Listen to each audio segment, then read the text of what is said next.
I got a two-part question for Rene. First, can you tell us something about your voiceover in Ariel, Disney's Ariel? And second, about your work with Robert Altman, for example, in MASH and other movies.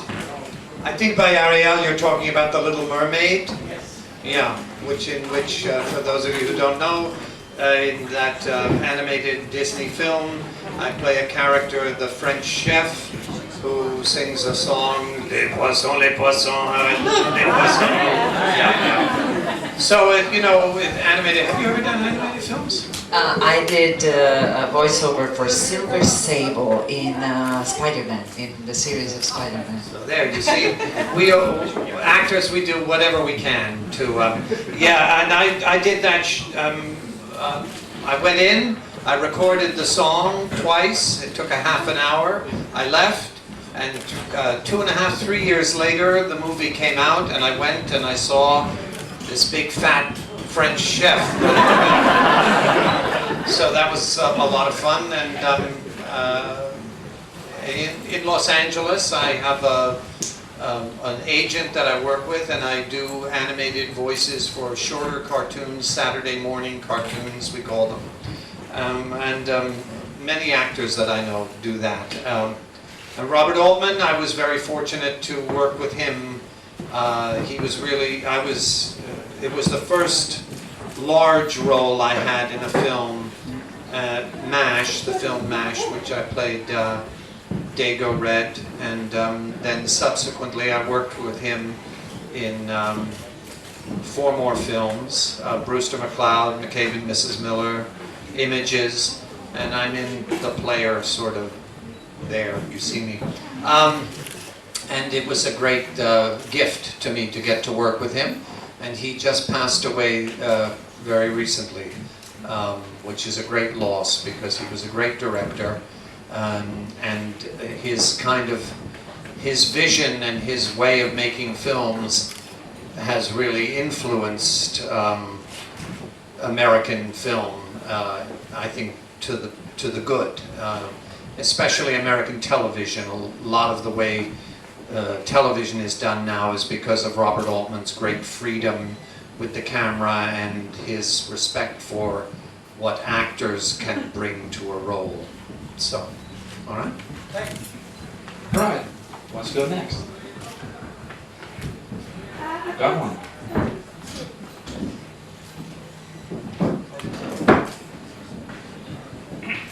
You play in movies, but what's your favorite movie? Oh, I'm very bad at answering what's the best or the favorite or the funniest or the worst, or you know, right now I'm working in a television show called Boston Legal in the United States, and with me I always feel that what I'm doing at the moment is my favorite thing. So when I'm working, I'm happy. And for Mira, do you have a favorite movie? No, I could share what Rene said. I don't, and it's just the moment where you do it that's important, and all the rest is just, you know, vague memories, kind of blurry after a while. Someone came up to me and asked me to sign for a film that I was in, The Patriot, with Mel Gibson, that I was in a number of years ago, and he said, "Oh, and can you put your character's name there?" And I went, I didn't remember the character's name. You know, you get to my point in life. Another young person came up to me and was looking at the photographs on the table, and then they looked up at the picture behind me, and she was a very lovely young lady, and she said, "You look so old." Which is fine, you know. That was subtle. We earn our wrinkles, and then, you know, and if you're lucky and you get to work a long time, you get to play so many roles that you begin to forget the names of the characters. As an actor, what was the weirdest thing you ever had to play? See, there's another question. Weirdest, when they put the EST anyway. On the end of the... Weird anyway. The weird character? Something weird. Well... Oh gee, I guess Odo is the strangest character I've ever played, because he because he was a shapeshifter, and so he became many different things, and he was liquid and he was rigid. He was a bunch of contradictions, and he was weird because he made me come in every morning at 4:30 in the morning to put a lot of rubber on my face. And, that was pretty weird. I know that feeling. Yeah. You ever had that? I look, when I'm sitting at the table out there, the gentleman in Hellraiser with all the pins, I want to get to talk to him and ask him how long that took. Because you know, the thing is about makeup for movies, people are always interested in how long the makeup took. And my makeup took 2.5 hours, which was not that long by Star Trek standards. It's not so much how long the makeup takes, but how long you have to wear it. You know, because you sometimes for 14 hours you wear the same thing on your face, and it feels like, you know, in the film Alien when... I've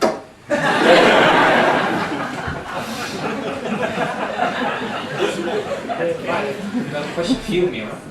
Yeah. Lost is such a popular show. Why do you think it became so popular? I don't know why things, you know, are popular or not. I mean, things that I like are not necessarily that popular, and vice versa. I don't know. I don't know. It's you know, very pretty people in a very pretty environment, and you know, I guess there are also, you know, good stories, and especially at first the series was very much character based, and so I think that was a big quality of that show. You know, and it's also, you know, it holds a mystery and many questions that are not answered, and so people get hooked on that. You know, and the relationships between the characters are interesting, and anyway, I don't know. What do you think? You're the audience. So, what do you think? What do you think? You have to practice it and say it in unison. So, is it good or is it bad? Or... a bit shy, aren't It's because Mira is in it. Oh well, yeah. No, I think it's a, you know, really interesting stories and really interesting characters and all these flashbacks and this idea that, you know, we are all, that's what I like on Lost, the idea that we are all connected in some way, you know, and that these connections are unpredictable and sometimes mysterious, but they do exist. I like that.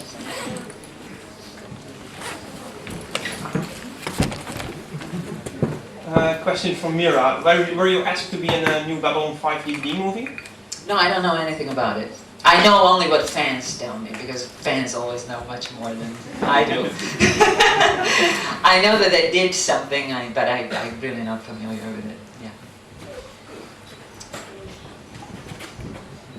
When you signed it's a question for Mira, when you signed your picture, I asked you about the chains from the land with the bones to the land with the beautiful hair. Can you said it was a long story. Can you tell me something about that?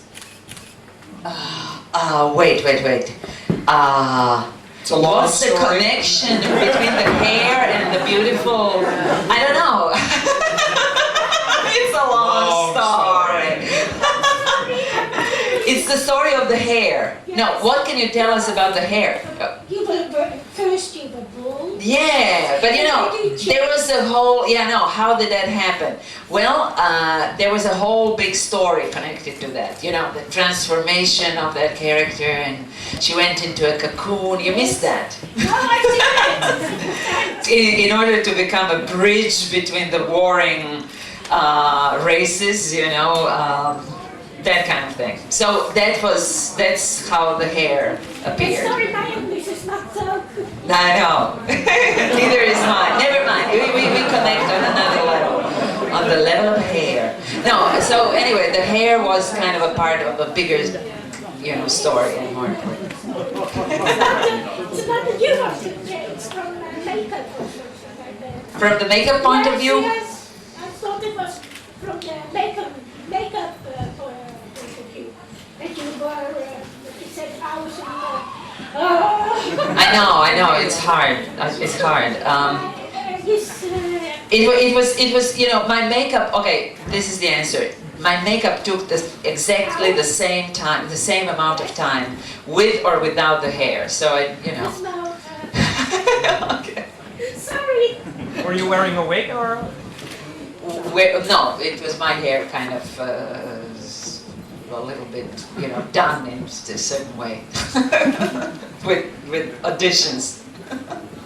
Okay, on here. Yes, I have a question for Rene. I can imagine it must be quite fun working on the set of Boston Legal. But I would like to ask you, how's it working with William Shatner first, and how is it on the set, behind the camera? Yes, it's you know, whenever actors who are lucky enough to be on a television series are asked what it's like to be working, they always go, "Oh, we love each other. We're always having a wonderful time." And maybe sometimes the truth is they, but the truth is this is a very happy set and a wonderful group of actors, and not only the actors, the crew, the directors, the producers are very honest, caring people. I've worked on many, many television shows where I could not in all truth tell you that it was such a happy time. Often producers, maybe it's because of the nature of the kind of work they have to do and how difficult it is to get a show on the air. Many times producers are not as forthright or as, I don't want to use the word dishonest, but sometimes they just are not as truthful as you would wish them to be. But I must say that in this case, this show is the happiest production I've ever been part of. And a lot of that is due not only to the producers and the writers and the directors, but because the actors are a wonderful group of actors who respect each other and enjoy each other's company.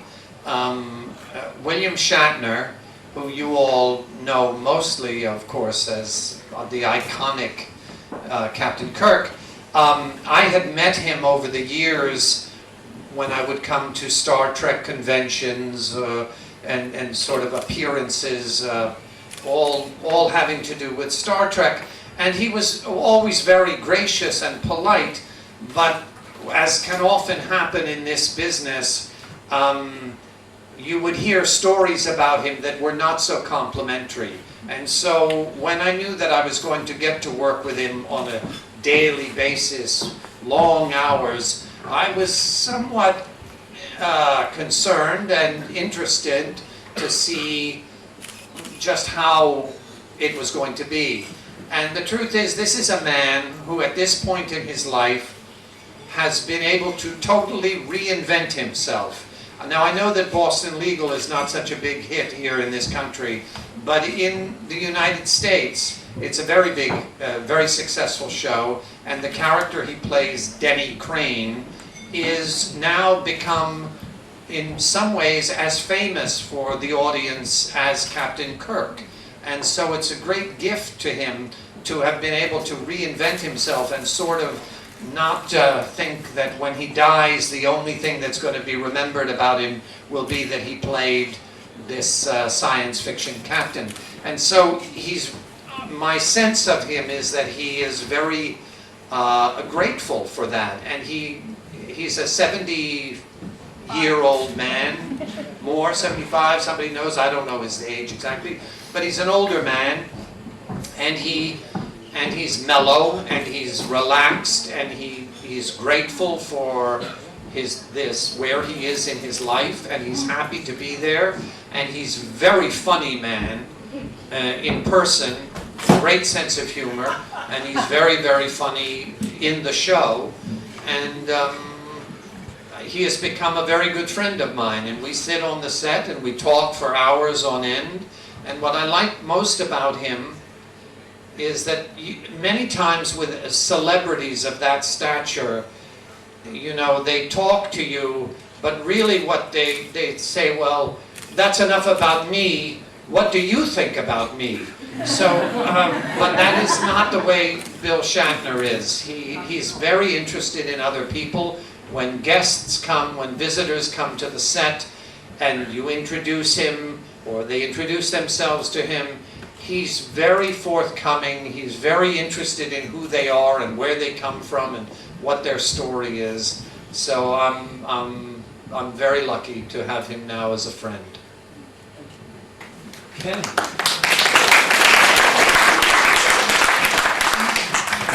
Mira, how was it to work on Lost, and who's your favorite character? Oh, it's all great. It's fantastic. They're wonderful people, and I love it.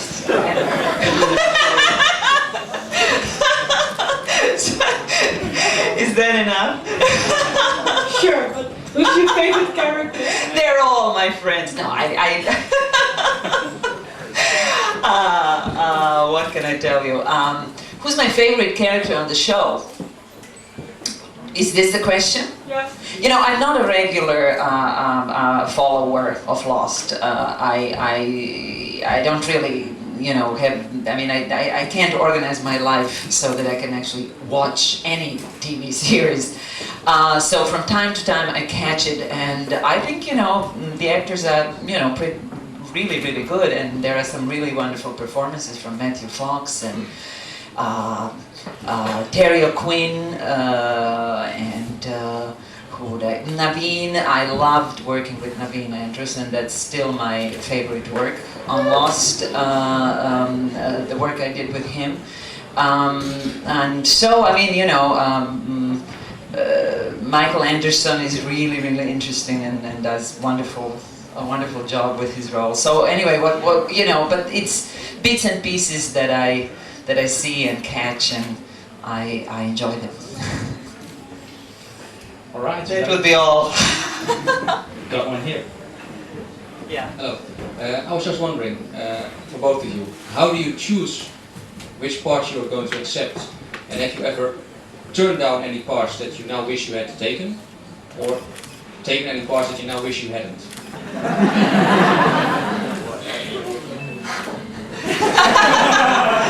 Oh God! You know, the letter would be something to think about. You know, in the former Yugoslavia, I did a lot of movies that I, you know, but like a lot of them, I actually maybe shouldn't have taken. But at the time, it seemed like like just an opportunity to do your job, and I didn't know what the, you know, wider consequences would be. I mean, Yugoslavia, where I worked, was a very macho country, and the roles, when I analyzed the roles that I played in Yugoslavia, all Yugoslav movies, I mean, I was pretty much always in almost each of them beaten, raped, humiliated in all kinds of ways. So, you know, I mean, and that was just how somehow the men who wrote those movies saw female characters. So, and then I came to Hollywood, and then I got another kind of treatment. So, you know, I mean, what do you choose? I don't know. Rene can talk about it much more. I mean, I came here, you know, not because I chose it. I came because I felt I had to. So it's a big question. What do you choose? I mean, generally speaking in life, but as an actor, you know, you choose from what's been offered to you or what you can get. You know, there is not. I mean, all the doors, all the possibilities are not open. Yeah, I have to say, I don't want to interrupt you, Yeah, but no. you know, there is a conception that actors can pick and choose what they play. And I must tell you that in my experience in this business, which is a long one now, I maybe know 5 actors who can actually choose and say, no, I won't do that, I'm going to do that, or give me that.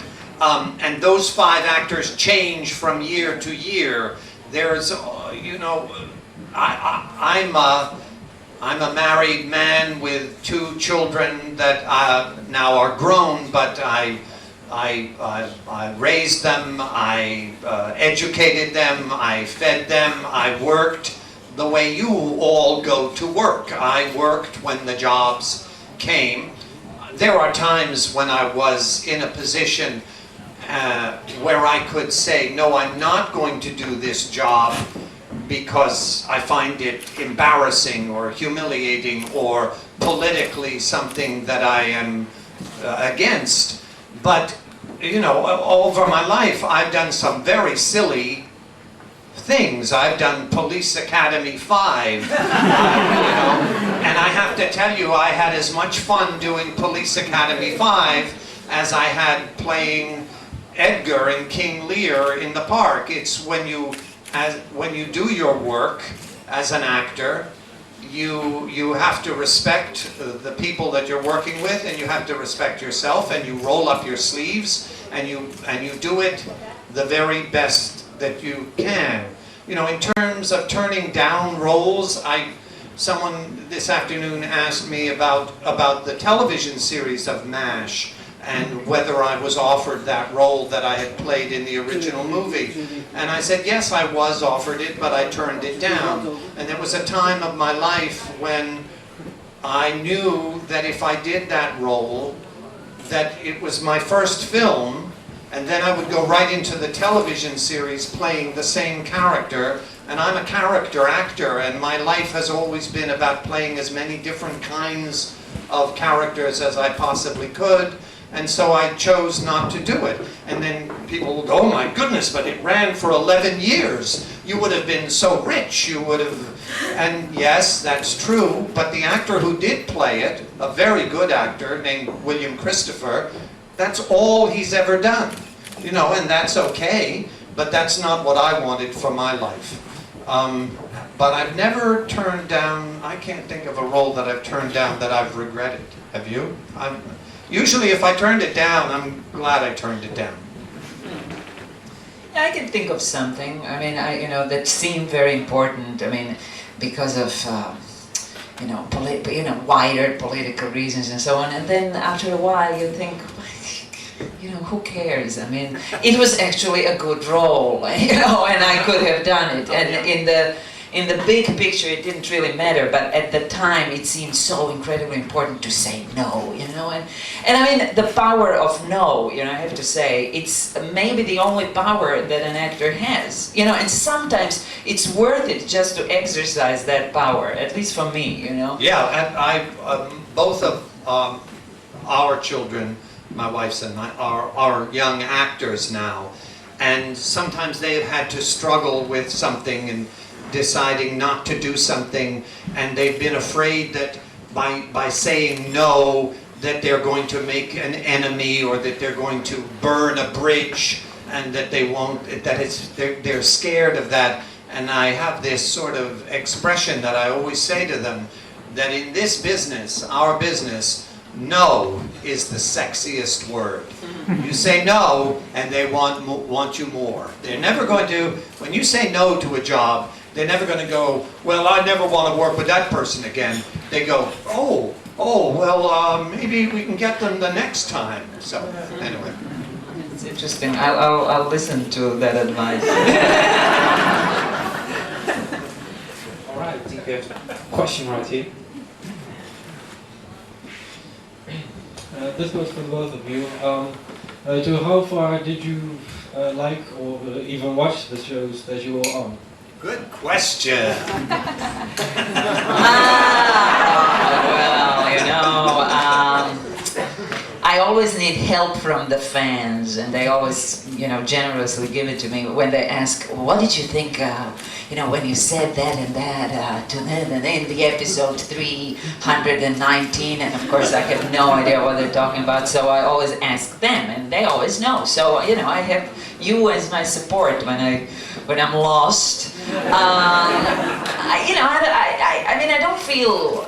I don't know how about you, Rene, but I don't feel that it's my duty to really, you know, is that the homework you should do, to really be informed of every single detail of the you know, of the thing that you're doing. And currently, I mean, you know, then you think, you know, I'm thinking, you know, playing this role on Lost, the less I know, the better. I mean, it works for my character. If you know, I don't need to know, so I don't.